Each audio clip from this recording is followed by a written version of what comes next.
Hello everyone. आज की इस स्पेशल वीडियो में हम समझेंगे बहुत ही सरल और आसान भाषा में कि वॉर, क्रूड प्राइसेस और शेयर बाजार के बीच में रिलेशन है क्या और ये इकोनॉमी आखिर काम कैसे करती है। देखो, कई बार हम सुनते हैं न्यूज़ के अंदर कि लड़ाई हो रही है, न्यूज़ और क्रूड ऑयल के प्राइसेस बढ़ रहे हैं, पर शेयर बाजार पर इन बातों का असर किस तरह से पड़ता है और इसका पूरा चेन इफेक्ट क्या है, उसको हम इस वीडियो में समझाने की कोशिश आपके साथ करने वाले हैं। सबसे पहले मैं बात करूँगा यहाँ पर आपके साथ कि वॉर जो होती है, जब हम सुनते हैं वॉर के बारे में, तो यहाँ पर जो हमारा मिडल ईस्ट है, मिडल ईस्ट पर जब भी संकट आता है वॉर का, लड़ाई का, झगड़े का, तो वहाँ पर आपको पता होगा कि सबसे ज़्यादा ऑयल का प्रोडक्शन होता है, तेल का प्रोडक्शन होता है। अब होता क्या है, ऐसा एज्यूम करते हैं कि मान लेते हैं यहाँ पर इस एरिया पर सबसे ज़्यादा तेल का प्रोडक्शन होता है और अगर लड़ाई या झगड़े हो रहे हैं, तो यहाँ से सबसे पहले जो तेल की सप्लाई है, जो यहाँ पर तेल का प्रोडक्शन है, वो प्रभावित होना शुरू हो जाता है। अब वो प्रभावित कैसे होता है? मान लो सब कुछ नॉर्मल चल रहा हो, कोई लड़ाई झगड़ा ना हो, तो फिर तो मज़े से यहाँ पर प्रोडक्शन होगा, आउटपुट बनेगा और वो पूरी दुनिया में सप्लाई करते रहेंगे। लेकिन जब लड़ाई झगड़े और इस तरह की सिचुएशन होती है, तो यहाँ पर जो प्रोडक्शन है वो इफ़ेक्ट होती है। अब इसको हम इकोनॉमिक्स के कॉन्सेप्ट से आपको समझाने का प्रयास करते हैं। इकोनॉमिक्स के कॉन्सेप्ट में जब हम डिमांड और सप्लाई पढ़ते हैं कि किसी भी चीज़ का, किसी भी वस्तु का जो प्राइस होता है, दाम होते हैं, वो डिमांड और सप्लाई के फोर्सेस से निकाले जाते हैं। अब उसमें ये होता है सप्लाई कर्व जो अपवर्ड स्लोपिंग होता है और ये होता है डिमांड कर्व जो डाउनवर्ड स्लोपिंग होता है।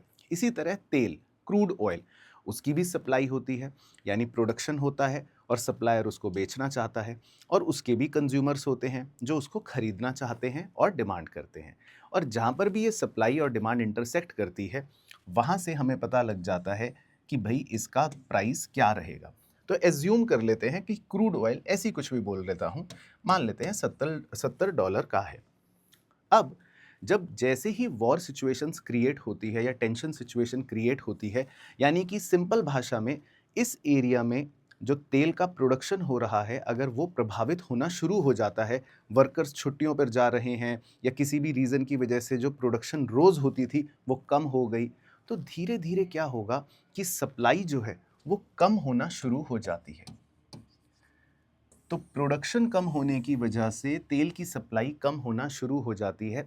अब इस चीज़ को अगर मैं इकोनॉमिक कॉन्सेप्ट में अप्लाई करके आपको समझाऊं ऑन द डायग्राम, तो सप्लाई कम होने का मतलब है कि ये सप्लाई कर्व लेफ़्ट की तरफ थोड़ा शिफ्ट हो जाता है।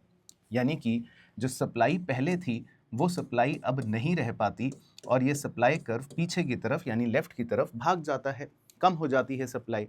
अब सप्लाई के कम होने की वजह से जो नया डिमांड सप्लाई का इंटरसेक्शन पॉइंट है वो ये बन जाता है और इस नए इंटरसेक्शन पॉइंट को अगर आप देखो, तो यहाँ से जब नया प्राइस डिटरमाइन होता है तो वो थोड़ा सा ऊपर की तरफ यानी ज़्यादा प्राइस हो जाता है। तो जैसे ही वॉर के संकट गहराते हैं और खासकर मिडिल ईस्ट के अंदर, तो सबसे पहले वहाँ का प्रोडक्शन प्रभावित होता है, जिस वजह से वहाँ की सप्लाई कम हो जाती है और सप्लाई के कम होने की वजह से जो प्राइजेस हैं आप देखते हैं वो धीरे धीरे बढ़ने शुरू हो जाते हैं।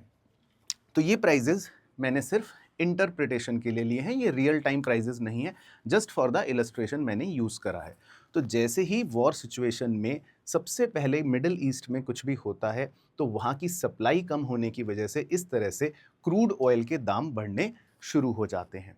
अब आपके मन में अगला प्रश्न आ सकता है कि सर अब इससे क्या होगा? ठीक है, तो जब क्रूड ऑयल के प्राइजेस बढ़ जाते हैं तो क्या होगा, उस पर चर्चा करते हैं। देखिए, सबसे पहले अब इंडिया को समझते हैं कि इंडिया क्या है। इंडिया के लिए मैं एक शब्द बोलूंगा कि हम क्रूड ऑयल की अगर बात करूं तो नेट इंपोर्टर हैं। नेट इंपोर्टर का मतलब है कि अगर हमसे कोई पूछे, आपसे कोई पूछे कि भारत देश तेल बनाकर बाहर बेचता है या बाहर से खरीदता है, तो आप हर कोई कहोगे कि बाहर से खरीदता है, इंपोर्ट करता है। तो अगर हम तेल की बात करें, क्रूड ऑयल की बात करें, तो भारत के लिए एक ही शब्द बनता है, वो है नेट इंपोर्टर। अब देखिए होता क्या है, अब क्रूड महंगा हो गया, वो मैंने आपको पिछली स्लाइड में समझाया, प्राइस क्रूड के बढ़ गए हैं। अब क्रूड के प्राइस बढ़ने की वजह से अब इंडिया, हमें तो उतना ही तेल मंगवाना है, फॉर एग्जाम्पल ऐसे ही फनी वे में समझाने के लिए बोल देता हूं, मान लेते हैं पहले मुझे 100 यूनिट तेल मंगवाना था, तो मैं तो आज भी वही कंजम्पशन करूंगा, क्योंकि मेरे देश में जितना तेल पहले लग रहा है उतना ही तेल आज भी लगेगा, तो आज भी मुझे 100 यूनिट तेल ही मंगवाना पड़ेगा। लेकिन पहले प्राइजेस थोड़ा कम थे, $70, लेकिन अब वही तेल $75 का हो गया था। तो अब मुझे जब तेल मंगवाना पड़ेगा 100 यूनिट, तो मुझे ज़्यादा डॉलर की पेमेंट करनी पड़ेगी। मतलब जो पहले मुझे $70 के हिसाब से मान लो 7,000 रुपए या $7,000 सॉरी देने थे, अब नए प्राइजेस पर दाम बढ़ने की वजह से मुझे $7,500 देना पड़ेगा। तो अब इससे क्या होगा? इस वजह से मैं मतलब कि इंडिया डॉलर की डिमांड ज़्यादा करेगा, क्योंकि पहले हमें सिर्फ $70 की आवश्यकता थी पेमेंट करने के लिए, लेकिन अब हमें $75 की आवश्यकता है पेमेंट करने के लिए। यानी कि इकोनॉमिक्स की टर्म में हम कह सकते हैं कि हमारे देश में, इंडिया के अंदर डॉलर की डिमांड बढ़ जाएगी। आइए इसमें भी इकोनॉमिक कॉन्सेप्ट से आपको समझाते हैं। अब डॉलर भी एक वस्तु की तरह ही समझ लीजिए। डॉलर के प्राइजेस भी मार्केट फोर्सेस के डिमांड और सप्लाई से ही निकलते हैं। एक बार आपको बनाकर दिखा देते हैं। तो मान लेते हैं डॉलर भी एक वस्तु है और उसका भी दाम डिमांड और सप्लाई के इंटरसेक्शन से निकलता है। फॉर एग्जाम्पल, डिमांड है डॉलर की, सप्लाई है डॉलर की, और डॉलर का प्राइस निकल गया, डिटरमाइन हो गया फॉर एग्जाम्पल 80 रुपए। तो डॉलर भी एक वस्तु है जिसका अपना एक डिमांड होता है, अपना एक सप्लाई होता है, और डिमांड और सप्लाई के इंटरसेक्शन से हमें उस वस्तु का यानी डॉलर का दाम पता लग जाता है। अब देखिए होता क्या है। तो क्रूड ऑयल का प्राइस बढ़ा, उसकी वजह से इंडिया, क्योंकि नेट इंपोर्टर है, उसे डॉलर्स अब ज़्यादा देने पड़ते हैं, तो वो डॉलर की डिमांड अब ज़्यादा करता है। तो इकोनॉमिक कॉन्सेप्ट से समझते हैं इससे क्या प्रभाव पड़ेगा। अब जैसे ही हम डॉलर की डिमांड को बढ़ाएंगे, तो ये डिमांड कर्व जो है ये थोड़ा सा राइट की तरफ शिफ्ट हो जाएगा। यानी कि जो डॉलर की डिमांड हम पहले करते थे, अब डॉलर की डिमांड उससे ज़्यादा करेंगे। आप रीज़न देख ही चुके हो, क्योंकि पहले डॉलर $70 चाहिए थे, लेकिन अब हमें $75 चाहिए। तो डॉलर की डिमांड बढ़ने की वजह से ये डिमांड कर्व दाईं ओर चला जाता है। अब अगर आप दोबारा से एनालाइज करें कि नए डिमांड और सप्लाई के इंटरसेक्शन से, मार्केट फोर्सेस से, जब डॉलर का नया प्राइस डिटरमाइन होगा, तो डॉलर का भी नया प्राइस जो हो डिटरमाइन होगा वो थोड़ा ज़्यादा होगा। इसको हम इकोनॉमिक टर्मिनोलॉजी में कहते हैं कि इंडियन रुपी वीक हो गया, और इसकी एग्जैक्ट टर्मिनोलॉजी है करेंसी डेप्रिसिएशन। मतलब कि ये हमारे लिए एक बेकार बात है, क्योंकि अब हमारी करेंसी की वैल्यू कमज़ोर हो गई। यानी कि जिस भी वस्तु को खरीदने के लिए पहले मुझे $1 के लिए बस 80 रुपये देने पड़ते थे, आज उसी $1 की वस्तु के लिए मुझे 85 रुपये देने पड़ेंगे। तो इसको बोल सकते हैं कि रुपी वीक हो गया, यानी कि एक तरह से करेंसी डेप्रिशिएट हो गई। तो कहाँ से लिंक बना और फिलहाल हम यहाँ तक पहुँच चुके हैं। इतना समझ आ गया होगा तो वीडियो लाइक कर देना, चैनल सब्सक्राइब कर देना। अब इसके बाद क्या होता है, देखो, क्रूड महंगा हो गया, हम समझ गए, डॉलर के दाम बढ़ गए, हम समझ गए। अब अल्टीमेटली अगर यहाँ तक की बात को आप समझो ध्यान से, तो होता ये है कि क्रूड के महंगे होने की वजह से, मतलब तेल के महंगे होने की वजह से, डॉलर के बढ़ने की वजह से कहीं ना कहीं अब चीज़ें, वस्तुएं महंगी होना शुरू हो जाती हैं।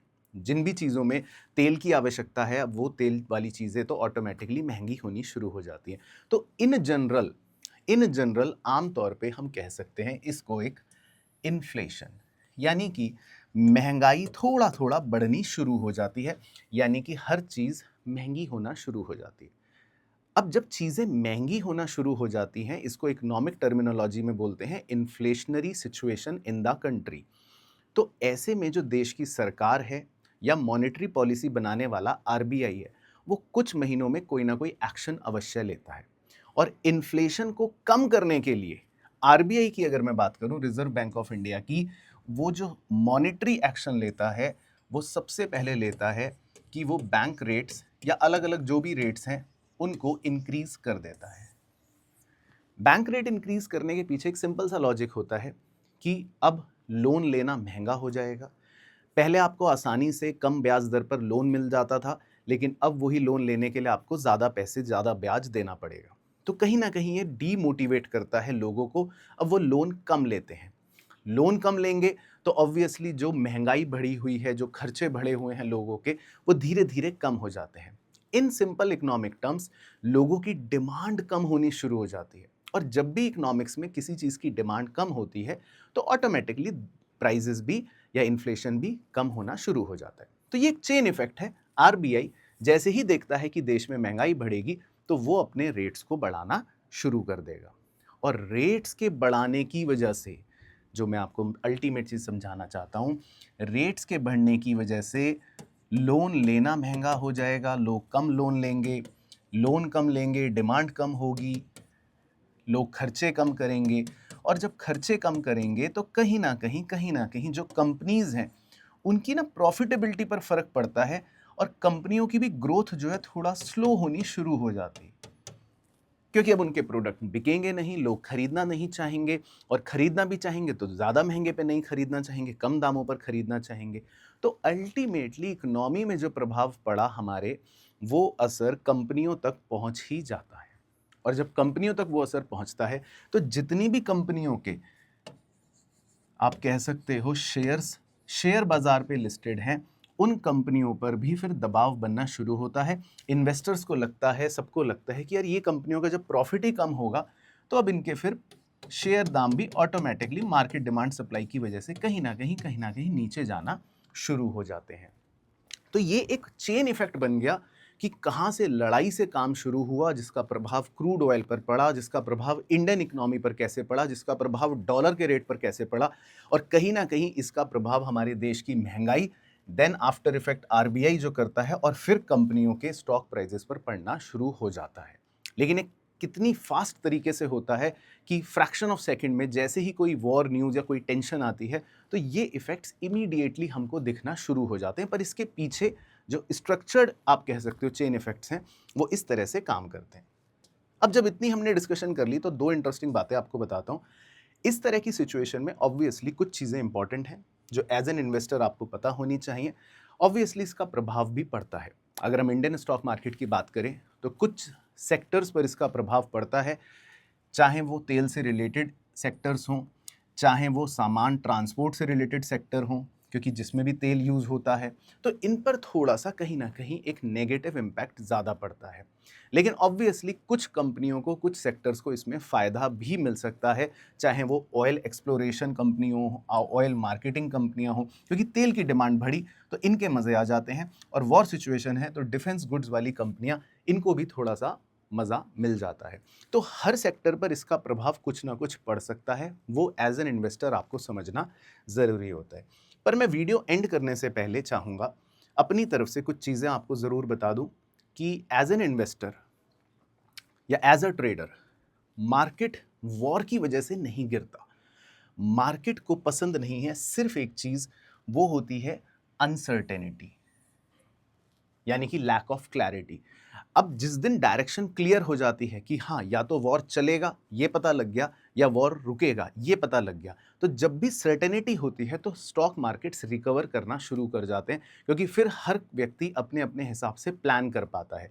लेकिन जब तक वो अनसर्टेनिटी बनी रहती है, तब मार्केट उस पर रिएक्ट करता है और मार्केट कहीं न कहीं उसको नेगेटिव समझकर नीचे की तरफ भागता है।